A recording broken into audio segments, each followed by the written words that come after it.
Broncos supply the kickoff. We'll go down here to Filsani, who hands it up for no final waker. It looks back to his right-hand side, and it's Reynolds. The kick down towards Sami out there on that left-hand side of the field. Lofiana can't. Pereira, there's a pass off the ground. He passed it off the ground. Now 10 to the right-hand side of the uprights puts Brisbane on top early. Reynolds, this left edge, finds Ezra Mann. 3-on-2. Shibasaki had the option of going to Karapati, but hung on to it. Walsh can't get his hands on the ball. Reynolds, second man play, goes to man, threads the needle. Ricky trying to weave his way in. They've held him up. One more play here for the Broncos. Titans doing a good job of holding them out. Kick coming down on the line. De Groot got a piece of it, then man lost it. Gone in this set. Walsh at first receiver, wants to mix it up, comes back to the short side. Shibasaki bounces off Campbell, still going, tries to power his way in. Come again to stop him. Hunt comes out of his open side, he's a Hetherington there. Reynolds now here to plan to go to Mam instead. Slipped out of his hands like it was a cake of soap and gives away a penalty as well. 75%. For his career, makes no mistakes here. Full set at this end. Comes to Campbell, short ball. Randall, a juggle, finds his way in goal. He's held up. Jordan Ricky dropping back, goes to Reynolds. Flat pass there. Play on the call. Tonti gets it down. Ben Tonti in game number 2 of his NRL career. He smells pretty good, and his teammates swamp him. As Tino goes out the back, forward for Kelly. Ball goes to ground. A problem here. Staggs cleans it up. Campbell coming across the field. Tino in pursuit. Staggs showing a clean pair of heels until it's Jojo Fafita from the other side of the field who gets to him. He's going to kick it. Reynolds wants it. Dave Fafita comes out to stop him kicking it. Walsh runs it all the way to Gashevsky. The pass is okay. The Broncos go back to back.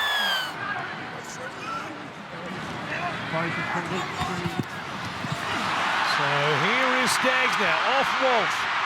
He's there backing up once again. Walsh gets it, coming across. De Groot, a big fendo from the Broncos superstar. And a backflip as well. Forward.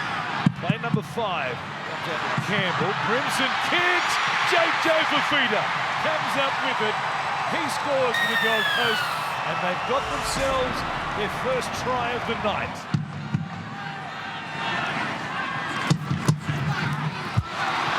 As Randall on his right-hand side finds Jojo Fafita.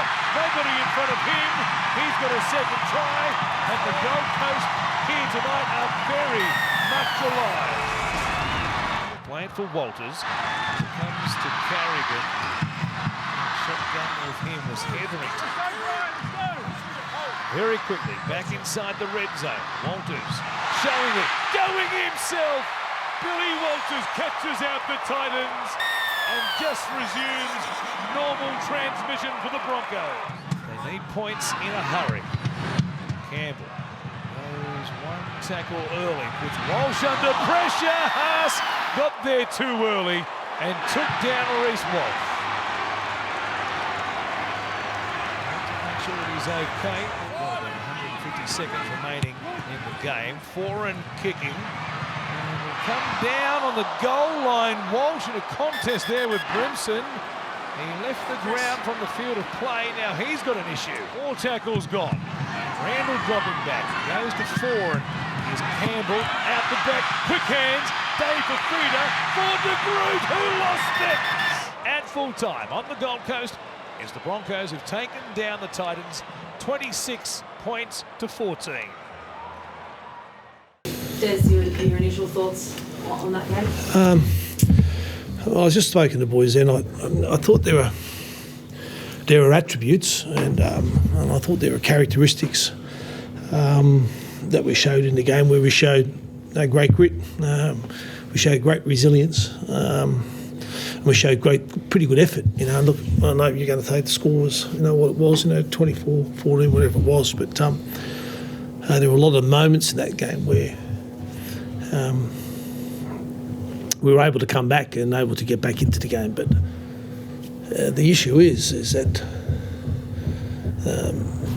the game is 80 minutes, and there was just sections of the game where it's quite easy to see where, we didn't execute well. We put ourselves under pressure. We put ourselves in positions where we do that much D. We come up with back-to-back sets on our try line. And we get the ball back, and then we turn it over. Funnily enough, we're down 20-2, and we get back into the game at 20-14, and it was game on, and then all that good work is sort of undone. So they're the attributes, and that's the signs, and they're the ingredients, the part that you want in the football side. The disappointing part about is just the poor execution, and we just can't give ourselves a chance. Individually, we need to really execute better. So that's the disappointing part about that game tonight. Yeah. There's a positive. There's AJ Brimson just keeps turning up for you guys and playing brilliant football. Is he going to make it hard for Keano to get back into the side when he's fit? Yeah, well, Keano, he won't. I don't think Keano. I don't think you'll see Keano on the field this year. But that's the great value of AJ. He's able to play a number of those positions. But it's the old cliches, and it's a sort of headache that you want as a coach. How do you see the future of this club? Do you see that as a sort of a turning point, or as far as mentality goes? Or? Turning, I think as far as what you saw tonight, and the mentality is really strong. The side is really, really connected, and I know there's been a lot of unfounded speculation, and that's all it's been. That's all we've looked upon it as being. So I won't comment on that any further than to say that it is pure speculation. The results we just haven't gotten, and the game that we are in is a result driven business. You make sure that. And it's something that we can only just keep working on. But I think what you saw tonight was the effort and just the willingness that they're willing to really, really work hard. So we can't get away from that fact. And if we can just execute better and probably limit some of the mistakes that we made tonight, it is a very, very competitive side. So the future, of the Titans, I think is quite strong. Now we hold that, and that's where I think we can improve. And I've made purposely of the fact that we haven't gone down the lines of blaming injury and cohesion, because. We pride ourselves on the fact that it's the next man up mentality. You probably can't make the finals this year, Bez, but do you want more time with the club next year to turn this around? I mean, of course, yeah. You've seen all the reports about where you're going to be. Yeah, no, but and I don't take any notice of the reports because I know what we've got here and I know what's sort of said. So I find a lot of the speculation it's unfounded. But in saying that, yeah, we've only been at it at 18 months. I'm not trying to make excuses. I'm one of the most competitive people that you could come across, and it's not something that I am enjoying the way, and particularly when I know what's in the four walls, and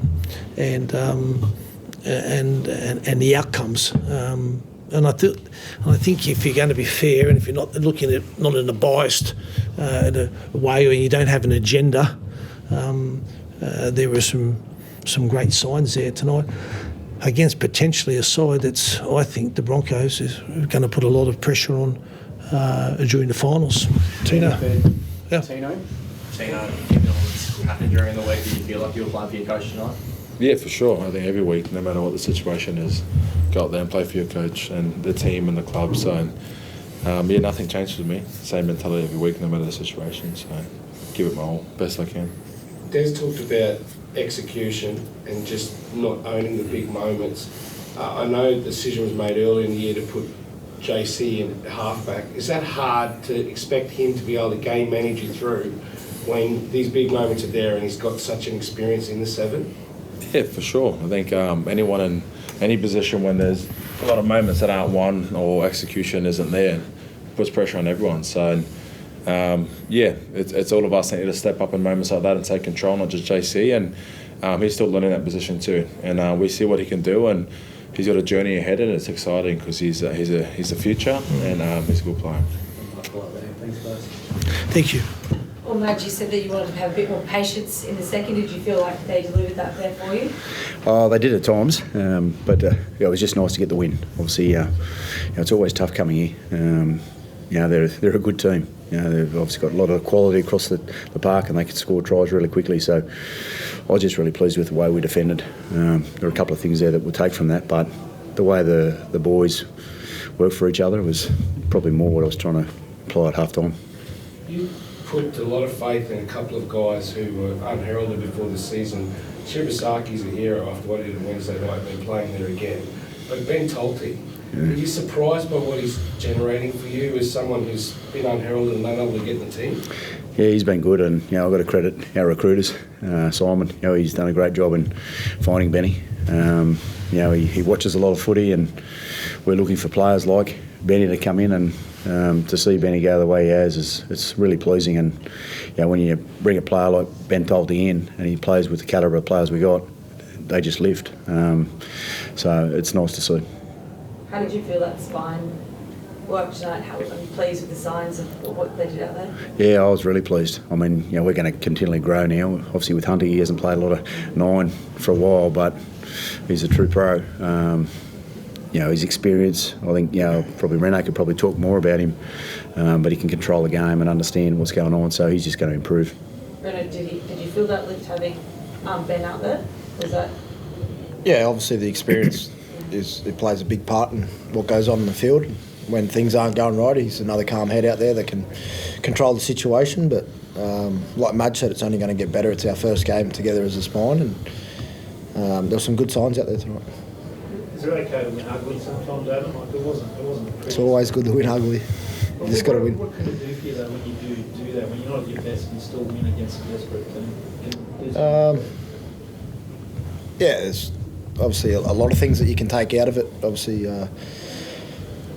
you just got to find a way to win at times, and the good teams do that. So we probably left a few tries out there in that first half, which would have been nice to get, but it's my job to sort of reset and get us back on the way going again. But we're not always going to be at our best, and as long as we keep getting the wins, that's the most important thing. Do you like the way Reece is standing up in big plays, big moments? Like there was a nice pass to Krzyzewski, started and finished, they're big somersault finish or back flip, whatever you want to call it. How good's that for you at the moment when he's standing up in those big moments? He's a big part of our team. We've got threats right across the park. It's if it's not someone's night, someone else stands up, and we've got to recognise that, keep going there if they're having a good night, and that's the good thing about our team. We've got Strike right across the park, and Walshy's right at the top there. Obviously, he's an X factor in our team, and it's my job to put him in situations where he can do that.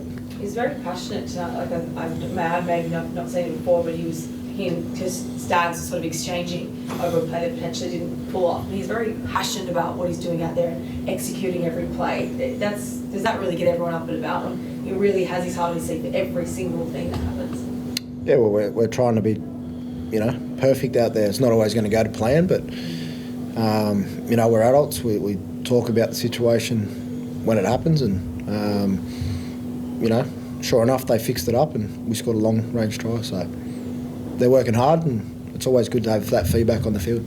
Just on that, Michael, I spoke to Reece on the field, and he said that it's been told to him he's got to get the ball to Katoni, particularly early. Is that the process of just trying to get Katoni more ball? Because we saw what he can do when he gets early ball. Yeah, I guess one thing that Renee's applying to there, Reece, he loves his footy, and he's striving to continually be the best, like all the boys, and I think that's the perfection that they're chasing. So, you know, whether or not it's trying to get the ball to him early or not, you know, Reece does wear his heart on his sleeve, and that's why we love him, you know, and the boys love playing with him, and at times he's going to execute something, and sometimes he's going to be working out how he gets it done. So, yeah, I think, you know, as long as he keeps competing the way he is, the boys love playing with him. It's 5 in a row now, match, first time in your reign here. And do you have, like, cavalry coming back up? You've got a bye. So what's the go after the bye? Do you get Jensen and Haas back? Or can you tell us about it? Yeah, those boys will come back. But I want to applaud the players for the defence. I think, you know, we're probably known as a group, you know, around our attack, but I think our defence is starting to hit its stride, you know, the way they work for each other. I think, you know, we'll get Pano and Corey back and a few other players there, but at the end of the day, you know, as we've shown over the last, you know, sort of 3 or 4 weeks, whoever comes in's got to do a job. Ben Tolte, Karapani, you know, Dean Mariner's been out for a bit. You know, they're performing really well for the group, so I think that's something there that whoever comes in, they're playing their part for the group, and that's what I'm enjoying seeing at the moment. And it was a close contest there tonight, and Billy Walters opened it up again for you, didn't he? He really has made an impact the last 3 weeks. Yeah. Is that a development thing, or a confidence thing? Where do you think that's come from? Oh, I think the maturity of the group's understanding how we want to play. I mean, you know, we were challenged, you know, about 6 weeks ago about, you know, what was going on, but one thing I have seen is the work that the players have put in is starting to get the rewards for that now. That's part of the process of what we do. You know, what I've been a part of with clubs, and, you know, Reno and I have been a part of a club prior that's done the same thing, that they've worked hard and they're starting to get the rewards off the back of the stuff that they've been doing. You know, it's pretty plain and simple for myself. So, you know, the players themselves are playing their part for each other, and that's one thing I always enjoy in coaching is, you know, the group of men are very well connected in there, and, you know, we want to keep improving. You've got a lot of incentive too, match. The Warriors won today. I know you don't look too far in. You want to finish it in the top 4. You know the history of the NRL. Yeah, Joel, that's obviously a stat. You know, everyone knows that. But for us, we've just got to keep on doing what we've been doing. I mean, you know, the Titans are a good team. You know, they've got strike across the park. You know, when you look at their list of players, it's a quality team. So our boys had to really work hard to, you know, to do what they did tonight. And every game's the same.